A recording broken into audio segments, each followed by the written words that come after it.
All right, Wildcats, welcome to the show. Today we are talking about dietary supplements. There's a lot to cover today, so I hope I don't get too sidetracked as I get excited about these kind of things all the time.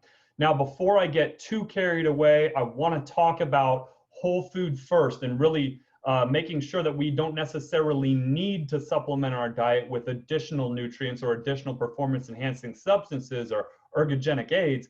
We want to make sure that we're actually having a holistic approach to health and performance starting with our diet. This part is going to be really brief because I've already touched on this with many of my Wildcat athletes in the past, actually over the last 6 weeks. It's been fantastic. Thank you, all of you. Now, as we move forward, we're going to discuss many things from proteins and the essential amino acids that really are the most important component of our proteins, both in our diet and supplemental. We'll then go into some performance enhancing type or ergogenic aids. And this is a different category of supplementation where we'll discuss some muscle pH buffers that'll help enhance our performance, especially aerobic performance. And then we'll also talk about different ways to enhance maximal strength and power through creatine, caffeine, nitrates, etc. Now, talking about nutrition real quick, there are, generally speaking, healthier decisions and less healthy decisions. Really, the defining line that kind of tips the scale, so to speak, that's illustrated here is you have nutrient density versus caloric density. I'm not going to go into great detail because, again, we've already had these discussions in great detail with our Wildcat family in weeks past, but just to give you a quick rundown, the more processed that your food is, the more inflammatory it is, usually the higher caloric load that it has, and the less micronutrients that it has, so that it has less nutrient density, but more caloric density. These are foods, again, more typically processed foods as pictured here in your hamburgers, your donuts, your French fries, your soda, your hot dogs, etc. So these are foods that, generally speaking, you want to either avoid or very much limit, and you want to be very, very much more selective and lean more towards your fruits, your vegetables, and a very colorful plate. This will increase the amount of substances, micronutrients like vitamins and minerals, and everything else, polyphenols that'll help speed recovery and decrease muscle soreness, and so many other factors. I'm going to go through this extremely quickly. These are a couple bullet points that I've already hit on, talking about nutrient density, balancing your plate, and selecting the right things to make you perform at your absolute best. But in all of this, I think the very last point here is variety. In Japan, they suggest eating at least 30 different foods a day. So really not having a homogeneous diet that only consists of 3 or 4 main things, but actually really building in variety into your everyday diet will help assure that you're getting all of the necessary vitamins, minerals, and macronutrients, proteins, fats, carbohydrates, etc., rather than just eating the same thing every day. And this will really help provide you with a much more well-rounded approach to nutrition. All right, so we're diving in about the supplement industry, and then we'll go into the details about supplements. There's a bunch of products on the market, over 10,000. I mean, at this point, much more than that. And the industry is worth billions of dollars. Again, there's many unsubstantiated claims, so you got to know what you're putting in your body. One last word of caution before we dive in. Again, consult a doctor about any contraindications with your health or any interactions with any medication. Dietary supplements, again, aren't well regulated. Actually, they're really not regulated at all. So even if it says that it has all of these good things, it might have half of the amount that it claims to have, all right? Furthermore, it might have other junk in there too.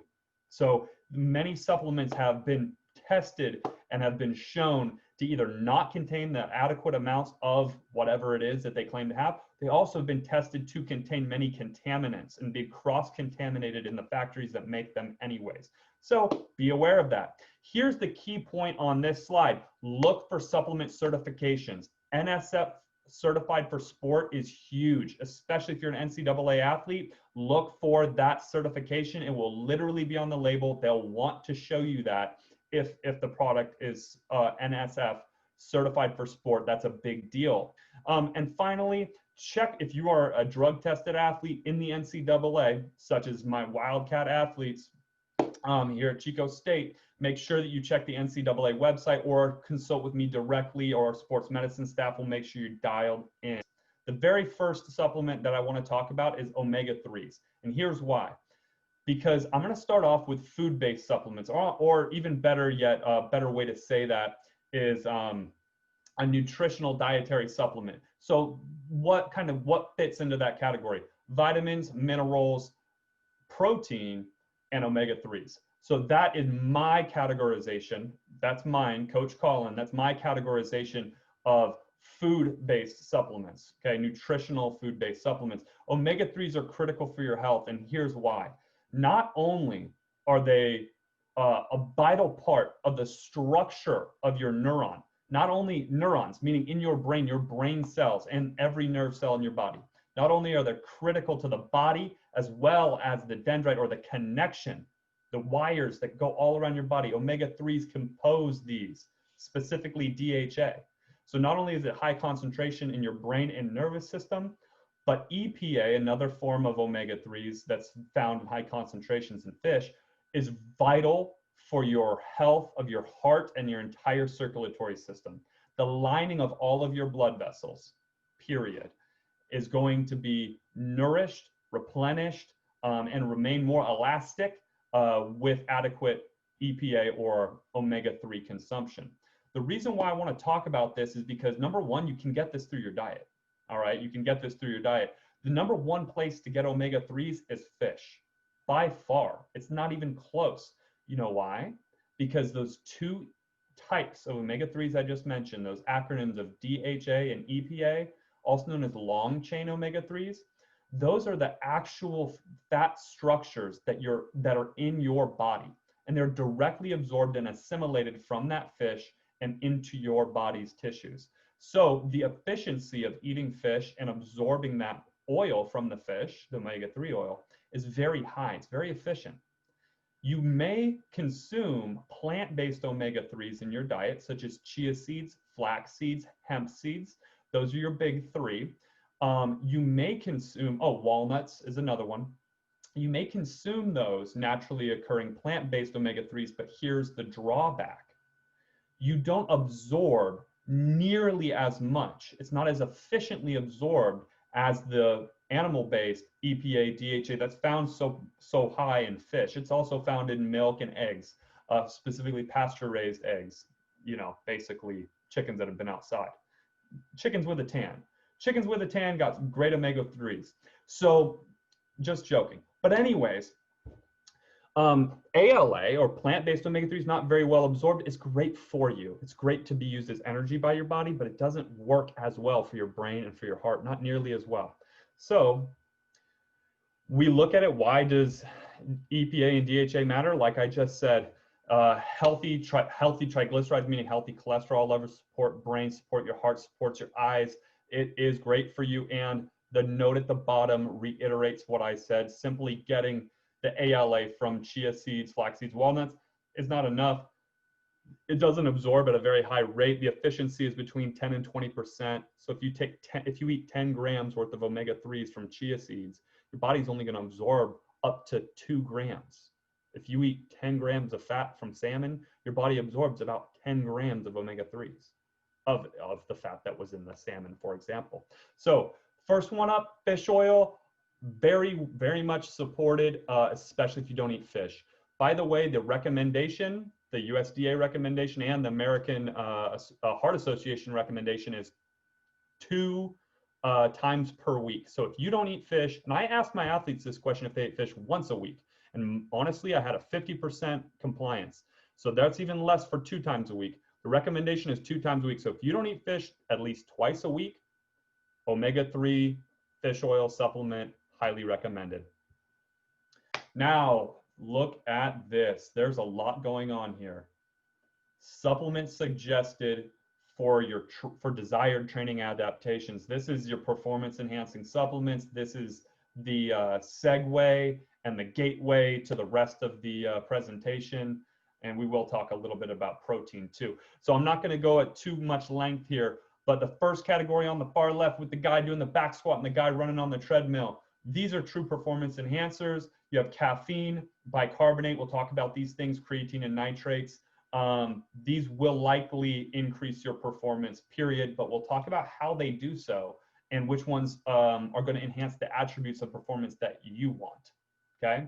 The next category are things that could increase essentially muscle building. It says protein synthesis. Your muscles are primarily made out of protein. So things that increase protein synthesis are protein. What? Yes. So if you want to grow your muscle tissue, eat protein. But even more so, a category known as essential amino acids, we'll talk about what that is, and a subcategory of those, which is branched chain amino acids or BCAAs, and leucine is one of them. We'll talk about those. The final category today is one that we will not be talking about, but right now, since I'm on it, I'll give you a very, very, very, very brief intro, overview, summary. Increasing mitochondrial biogenesis. If you look on the far right, you will see what looks like a factory. Yes, the mitochondria is the energy producing factory of every cell. That crazy long word, epigalactocatechin galactate, what? That's also short EGCG for short. If you're going to look that up, don't try to spell it. EGCG is what you want. EGCG extract from green tea has been shown to increase mitochondrial density in muscle tissue. Why is that beneficial? Because we see that same adaptation with aerobic exercise or cardio. So if you want to run farther, if you want better muscular endurance, oh, by the way, you know what is burned up in those mitochondria? Fat. So if you want more fat metabolism, actually EGCG or green tea extract has been shown to elevate your basal metabolic rate and lead to fat loss exclusively. It's also been shown to decrease the likelihood of certain cancers, specifically in the skin. Pretty crazy. I'm not going to go into great detail. Resveratrol and quercetin that are listed here, there is some really awesome evidence. Both of those are actually found in grape skins. Quercetin's found in the skin of apples too. Even peanuts, tiny bit in peanuts. Those are great for you, but I'm not going to go into detail about their vast antioxidant, anti-inflammatory capabilities. And CLA, conjugated linoleic acid, you know where that's found? Guess what?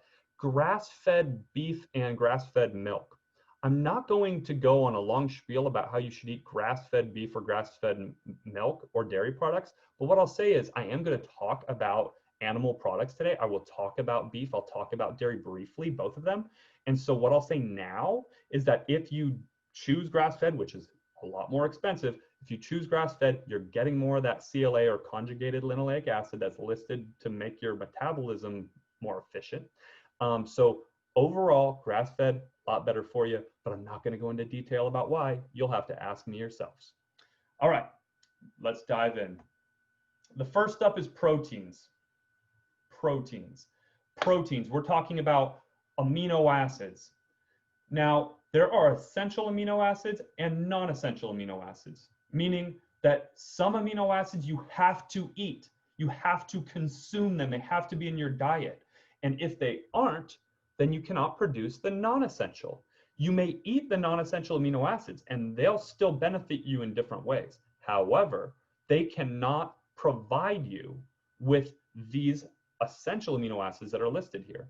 Your body is very efficient. We have adapted over thousands of years to be able to survive. And so you do have to have these essential amino acids in your system, and your body can convert them into the non-essential amino acids.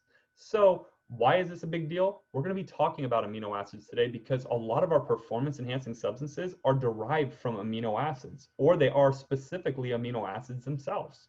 Okay, let's take a quick look at two of them that I highlighted here. We have isoleucine, leucine, and those are the two branch chains. Whoops. Those are your two branch chain amino acids out of your essential aminos. The reason why I highlighted those is because they are special in their structure. I'm not going to go into the chemical composition of them, but this is what I'll say. Branch chains are special, and here's why.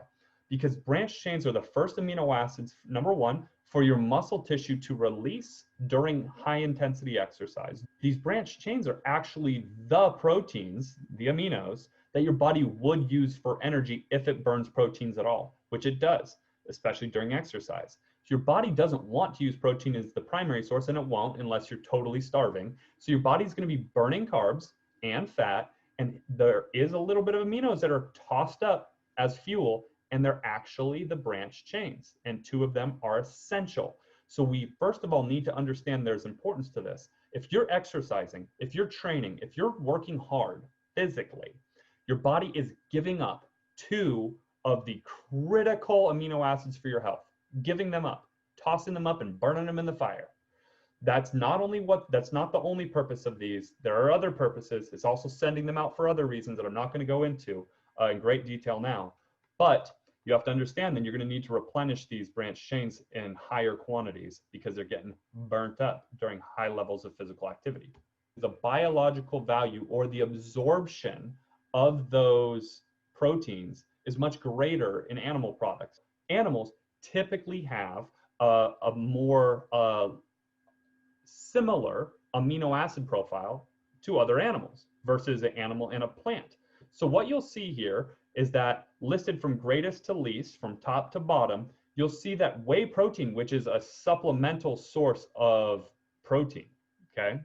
It is naturally occurring in milk, which you'll also see listed here, but it's only about 20% of the composition of milk is whey protein, okay? So whey protein has the highest biological value. It's the most absorbable. Guys and gals, it has the most essential amino acids. Biological value and essential amino acids are directly related. So I'm not going to go into any more detail here, but if you're watching this, you might want to click pause or whatever and look at this and save this and check this chart out, because the higher the number, it's almost based on a percentage of what you're absorbing, okay? So if you're eating corn and you're counting your 10 grams of protein, you have to eat a lot of corn to get 10 grams of protein. If you're counting your 10 grams of protein from corn as 10 grams of protein, you're really only getting about 6 grams of protein that your body's absorbing and using. I'm serious here, guys and girls. Biological value greatly should influence your protein intake. So if you're eating a plant-based diet, you need to have higher protein intakes than a meat eater, period. We can talk about that in more detail and ways to make that happen. Hit me up, let's do it. Dietary protein intake. I wanted to touch on this because we're talking about proteins, we're talking about supplements, we're talking about diet, we're talking about it all.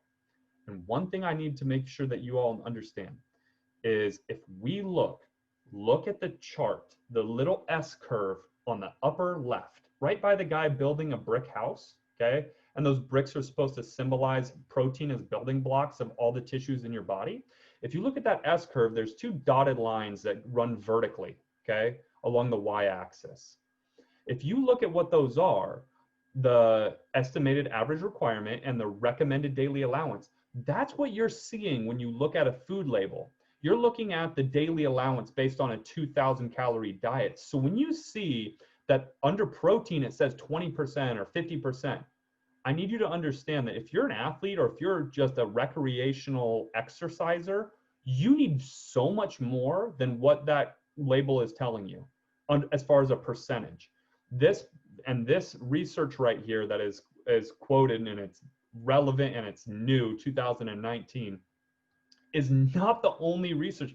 There is hundreds, if not thousands, of studies that have honestly that support this message.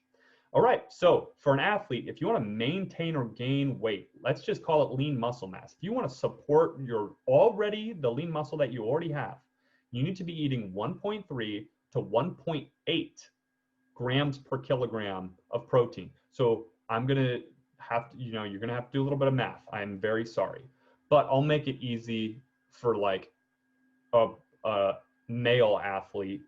220-pound male athlete is 100 kilograms. So a 100-kilogram athlete will need to consume between 130 and 180 grams of protein. Again, 130 and 180 grams of protein if you weigh 220 pounds. Now that's not everybody that will hear this will weigh 220 pounds. So obviously you're going to need to do the math yourself. So it's your body weight in pounds divided by 2.2 is how you get that. But anyways, what we see is that you're going to eat a lot of protein as an athlete, period. And one thing that gets confused is athletes think that they need more protein to gain muscle mass. And actually, usually the scale swings the other way. Wait, what? Not completely. Here's what I mean. The more protein that you eat above like 1.7, 1.8 grams per kilogram, all the way up to like 2.4 grams per kilogram. That's more than 1 gram per pound of body weight, okay? So if you're eating your weight in grams, if you weigh 150 pounds and you're eating 150 grams or more of protein a day, then you're in the high / very high protein intake category. You're not putting yourself in a state that will build a lot of muscle mass. You're putting yourself in a state that will maintain every ounce of muscle that you have, but actually is more geared for weight loss. Now, I'm not going to go into the metabolic rationale behind that, but that's what we see time and time again, what the research tells us, and there's so many reasons that support that.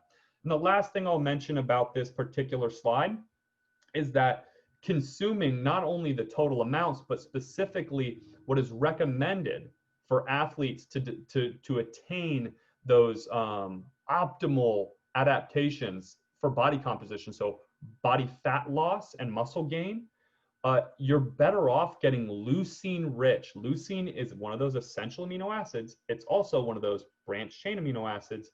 You're better off consuming leucine rich protein sources, such as whey protein, to elicit a greater stimulation of muscle protein synthesis during training or recovery. So there's a lot of talk about whey so far. There's a lot of talk about branched chains. Let's talk real quick about whey and branched chains. Whey protein, we've already seen the biological value chart. Whey features the highest biological value of any protein that we know of, period. Okay. All of these essential amino acids are absorbed and used more efficiently by your body compared to other sources of protein. Oh, I screwed up my camera. There we go. Compared to other sources of protein. So whey is very rich in essential aminos. All right, we know that. We know that leucine is an essential amino. All right. So if we look at branched chain amino acids, leucine is also a branched chain amino acid. We find this. Branched chains are a particularly important set of essential amino acids, okay? Whey protein offers the highest concentration of essential aminos as well as the highest concentration of BCAAs, or branched chain amino acids, of any dietary source of protein that we know of. So it's more than a quarter. Whey protein is more than a quarter, more than 25% BCAAs and essential aminos. So you are getting a truckload of not just muscle building, of tissue building, but specifically muscle building protein here that is more efficient at building protein than pretty much anything else that you can eat. But remember, refer back 2 to 3 slides ago, hit that rewind button, check this out, and look at the bioavailability of protein. The higher BV value, the more absorbable it is, and the better it will be for you building muscle. BCAAs are proven to directly impact muscle growth and the maintenance of existing lean muscle tissue. So I think I'm beating it up a little too much here. Whey protein, check. Omega-3s specifically from fish, check. So those are the 2 first supplements, and those are more of those food nutritional supplements that I mentioned that are basically staples in most athletes' diets. Or should be considered staples, especially if you don't eat a lot of fish. Performance enhancing. This is the question right off the top. Here's the question. Can we get enough of the following compounds that I'm about to talk about? Can we get enough of them from dietary sources alone to enhance our performance? Not can we get them from dietary sources. Can we eat enough of a dietary source of caffeine to improve our performance? And the answer in the case of caffeine is absolutely yes. So obviously you can get geeked up on coffee, espresso, green tea, yerba mate, you name it, you take it, and you're stimulated, because that's what caffeine is. It's a stimulant. Now, with that said, I need to say something before we move on. Caffeine, the concentrations that are in even just coffee vary greatly. Okay, 1 cup of coffee can have anywhere from 75 to 150 milligrams of caffeine. That's a huge swing. Okay, green tea has between 40 and 80, usually between 40 and 70 milligrams of caffeine. So these are great swings. Now understand there's there's a lot of benefits to having a naturally derived caffeine because you get polyphenols, you get vitamins and minerals that you wouldn't otherwise get from just a standardized dose of caffeine. However, a standardized dose of caffeine is easier to regulate and easier to understand how much you need, how much you're taking, and how tolerant you are to caffeine and how it benefits you and on what scale of dosage you can tolerate and it benefits you. So yes, you can get it from food sources, but understand they vary greatly. The next up is creatine. Can you get enough creatine from food sources? This says normal food is not rich enough. We'll talk about the, will we? Yeah, screw it. I'll talk about it. Why not? We'll talk about the concentration of creatine from normal whole food sources today, briefly, when we talk about creatine. And what I would say is kinda. Can you get enough from food? Yeah, probably. It depends on your sport. It depends on your activity. If you're playing golf, I'd say that yes, you can absolutely get enough creatine. If you're playing if you participate in really aerobically based activities, so like long distance running, for example, exclusively long distance runner, I'd say that yes, you can get enough creatine from your diet without supplementing to enhance your performance. If you're a basketball, volleyball, football, yeah, no, it's not even close. Like, it's just the energy systems are so much different. Next up is nitrate. This is an interesting one. And honestly, it's been studied for years and years and years, but we've now kind of just consolidated our nitric oxide increasing supplements, our nitric oxide category into nitrate, because we found, like, screw it, beets are great. They kick arginine's butt all day. Another amino acid that used to be taken to make you pumped, but nah, beet juice is way better, way more efficient. Beta-alanine, we will talk about food sources of beta-alanine, but the short answer is you're going to have to eat a lot of chicken, and it's not going to work out. You're going to eat too much damn chicken. Bicarbonate, not even close. So food first is always the approach. Holistic, whole food sources of everything, every vitamin, mineral, nutrients, performance enhancing compound that you can. But here we can see that caffeine and nitrates, you can get plenty of those from naturally occurring whole food sources. But when it comes to creatine, beta-alanine, and bicarbonate, yeah, no. Yeah, you're probably going to need to supplement in order to increase your performance. Let's start off with caffeine. All right. Caffeine is everybody's favorite supplement because even if you say you don't take supplements, you take supplements when you take caffeine. Even if you're not taking a pill. Like, here's the deal. Caffeine is one of the most research. All of these are really have a wealth of research behind them. I wouldn't include them if they didn't. However, caffeine has endless amounts of research, and anybody that's drinking a cup of espresso can testify that to the increased alertness and the increased, let's say, stimulant effect of caffeine. Now let's talk really quickly about how it works. All right. So I'm not going to go into like crazy detail because I really don't want to bore you with the science of it. But essentially what you'll see is that caffeine is a central nervous system stimulant, and it binds to the adenosine receptors in your brain, which means that it makes you feel less tired. So that's a lot of the time people use caffeine to feel less tired. So it tricks your brain into thinking that you're less tired. So that's one of the critical ways that it works. But that also increases alertness, right? And the sense of being awake.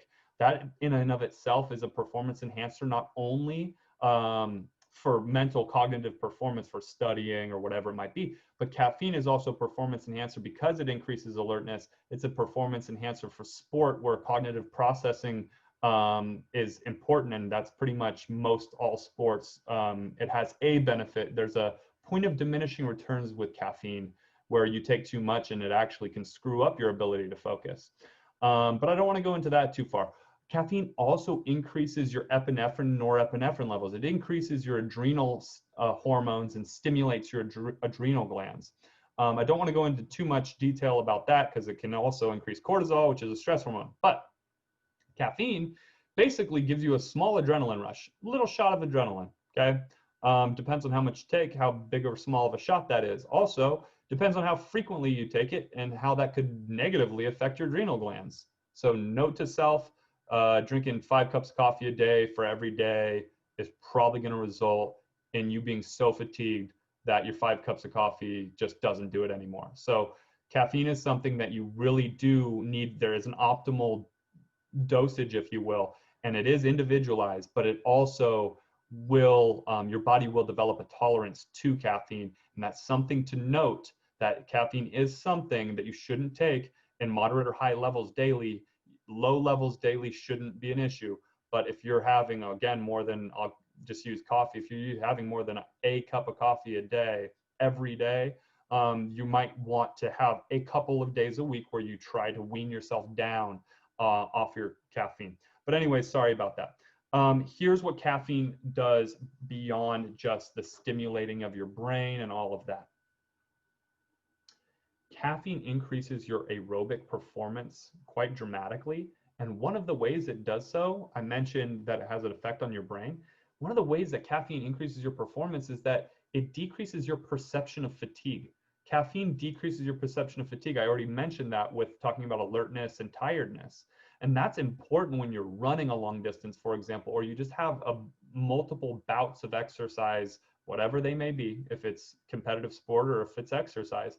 If you have multiple bouts or a long duration of exercise, caffeine decreases your perception of how hard and how long you've been training. So that's important because honestly, you don't have that, well, it doesn't completely eliminate the psychology of these things. But it may delay your negative self-talk, even though you might be telling yourself how bad this particular exercise sucks. Eventually, it might delay that, okay? So that's important to know. So again, phenomenal in aerobic endurance-based situations, but it's also phenomenal in short-term, maximal effort, like repeated sprints, some evidence of increased power and maximal strength. Because it's a stimulant, it's a CNS stimulant, central nervous system stimulant, so your nervous system's charged, all right? And it's going to elicit a big charge out to your muscles when additional stimulation from caffeine is present. Again, with that said though, please note, there is less research, and there's also some conflicting research when it comes to caffeine and strength or caffeine and power. So there is research that says that caffeine increases strength and power, but that's more limited. The vast majority of the research that is conclusive, it is conclusive, caffeine definitely improves aerobic endurance-based activities, performance in those activities, all right? We already mentioned the individualization that's on this slide. We definitely talked about how the dosages can and need to be adjusted depending on individuals' tolerance and the desired effect of caffeine. The desired effect, if it's just cognitive, is lower, meaning you don't need nearly as much caffeine to be more mentally acute, whereas you do need more caffeine to be more fit, to improve physical performance. With creatine supplementation, what we see is that supplementing with creatine increases your muscle stores of creatine. Now, why is that important? We have to understand something basic here. Creatine is the primary energy source for all activities that are like 10 seconds or less. It's still very much important for everything 30 seconds and below as well. So if you're running a maximal effort sprint of any length from 10 meters all the way to 400 meters, creatine is dominant in your energy usage. You are going, if you run an all-out, if you run a 400 and you're competing, like you're not just jogging it, like no, you are at a track meet, you're a 400-meter sprinter and you're gassing. Creatine is being burnt real fast, and it's that primary source of energy, especially at the beginning of that race, but it's primary source of energy. So creatine supplementation has been shown, and research supports this time and time again, has been shown to increase, has a pronounced effect on sports that involve single or repeated bouts of high intensity exercise lasting less than 150 seconds. So honestly, less than 2.5 minutes. Let's say it like that. Less than 2.5 minutes. So if something lasts less than 2.5 minutes, creatine will help you a lot. But here's the deal. Most sports last more than 2.5 minutes. But here's what I mean. 2.5 minutes is the maximal amount of time in one effort. So if you're a sport like, let's say, basketball, you're running the floor, you're running miles and miles and miles. Creatine may have a positive impact on your repeat sprint performance, because in a sport like basketball, you're sprinting for 5 to 10 meters, you're side shuffling, you're jogging, you're backpedaling, you're jumping, you're standing and resting, then you're sitting and resting, and then you're back to sprinting and jumping and side shuffling and backpedaling. So understand that creatine enhances that short burst power and strength. It will actually increase your power and strength. The protocols that are recommended for creatine use, this is I don't want to say old school, but because it was this particular infographic is based on research that was published last year in 2019, but it recommends a loading phase of approximately 20 grams per day for 5 to 7 days, and then you switch to a maintenance dose of 3 to 5 grams a day. Here's the deal, people. I have to be honest with you. There's conflicting research on this, but here's really the take home. If you take 5 grams of creatine a day and you weigh like 150 pounds, it will take you about 8 to 12 days to reach peak saturation. You simply skip the loading phase, stay at 5 grams a day perpetually, okay? There's been research, and here's the potential side effect thing. There's almost no side effects. Now I'm gonna tell you what they might be, but here's the thing. There's no negative health effects have been shown or noted after long-term use up to 4 years. Literally, research that has followed individuals for 4 years with frequent check-ins has shown that there is no side effects, none. Any postulation, any supposed concern is pretty much been shown to be refuted and negated. There is no issue with long-term creatine supplementation. Initially, when it was released on the market 20 plus years ago, there was a suggestion to cycle creatine and only use it for a period of time, no longer than like 2 months, and then take a month off. There is no reason to cycle creatine whatsoever, especially if you're always training hard, then you should pretty much, well, if you're frequently training hard, then you should be taking creatine frequently if you're a strength and power athlete. With that said, there are considerations, health considerations. Health consideration number 1, drink more water. Drink more water. Creatine increases intramuscular water retention. You will gain a little bit of weight right away from that increased water retention. You want to make sure that your water intake stays slightly elevated from baseline if you're continuing to take creatine, okay? That's the consideration number 1. So creatine, long-term, very good performance enhancer for strength and power. Huge benefits. All right, nitrates. This is one that can definitely be gotten in adequate amounts through food, particularly beetroot juice, okay, is the number 1, or beetroot powder, and then you can mix it into a juice. Phenomenally high source of nitrate. Why would we take nitrates? What do they do? What is the benefit of nitrates? It improves blood flow and the efficiency of your cardiovascular system. So basically, your cells will take in oxygen more efficiently, and it's also been shown in experienced runners to increase running economy. Not the same way that caffeine makes you feel less tired. No, it quite literally, your systems, your cardiovascular system in particular, is functioning more efficiently, and your cells are taking in oxygen more efficiently when nitrates are present, because primarily nitrates are what's called a vasodilator. They open up your blood vessels. They make them open up wider, so there's less restriction.